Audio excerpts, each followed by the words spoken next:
Capital market regulator ने एक बड़ा बदलाव किया है, एक बड़ा बदलाव करने जा रहा है। बदलाव यह है कि अब तक ये था कि अगर आपको शेयर बाजार में रिसर्च एनालिस्ट या निवेश सलाहकार बनना है, तो आपको फाइनेंस की फील्ड की जानकारी होनी ज़रूरी थी। आप तभी वो एग्ज़ाम दे सकते थे, जब आप फाइनेंस की फील्ड से जुड़े हैं। सेबी ने यहाँ पर थोड़ी-सी ढील दी है। सेबी ने कहा कि आप किसी भी फील्ड से पढ़े हों, आपने बीए किया हो या बीएससी की हो, बीकॉम किया हो, कुछ भी किया हो, लेकिन अगर आपने एनआईएसएम का पेपर क्लियर कर लिया तो आप निवेश सलाहकार बन सकते हैं। सर, इस फैसले के पीछे मंशा क्या है? ये बड़ा दिलचस्प फैसला और बहुत सारे लोग जिसको सुन रहे हैं उनके लिए ये उनके घर में परिवार में या वो सुन रहे हैं उनके लिए रोजगार का एक अच्छा अवसर भी है। रिसर्च एनालिस्ट की डिमांड भी बढ़ रही है बाजार में। सेबी ने ये देखा कि इंडस्ट्री को बड़ी संख्या में रिसर्च एनालिस्ट की जरूरत है और केवल इन्वेस्टमेंट फर्म्स को ही नहीं, इंश्योरेंस फर्म्स को भी, म्यूचुअल फंड्स को भी जरूरत है।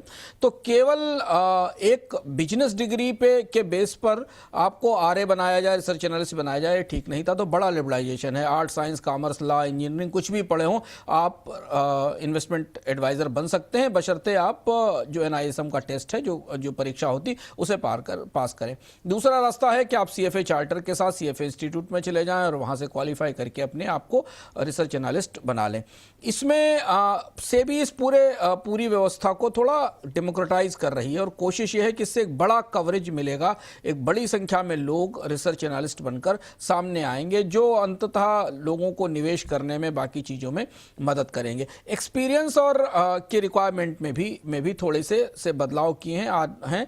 नेटवर्थ और डिपॉजिट के रूल्स में भी थोड़े से बदलाव किए हैं। जो अब मौजूदा आ रहे हैं उनको एक रिवाइज नॉर्म के तहत एजुकेशन के कुछ रजिस्ट्रेशन कराने होते थे, लेकिन उस व्यवस्था में भी सेबी ने कुछ बदलाव किए हैं। तो बेहतर यह है कि अब वो लोग जिन्हें वास्तव में स्टॉक मार्केट में इन्वेस्टिंग में सलाह देने का मन है, जिनकी एनालिसिस की रुचि है, वो अब इस बाधा से तो मुक्त हो ही गए हैं कि उनके पास बिजनेस फिनांस की डिग्री हो, वो भी जाकर एनआईएसएम क्लियर कर सकते हैं और एनालिस्ट बन सकते हैं।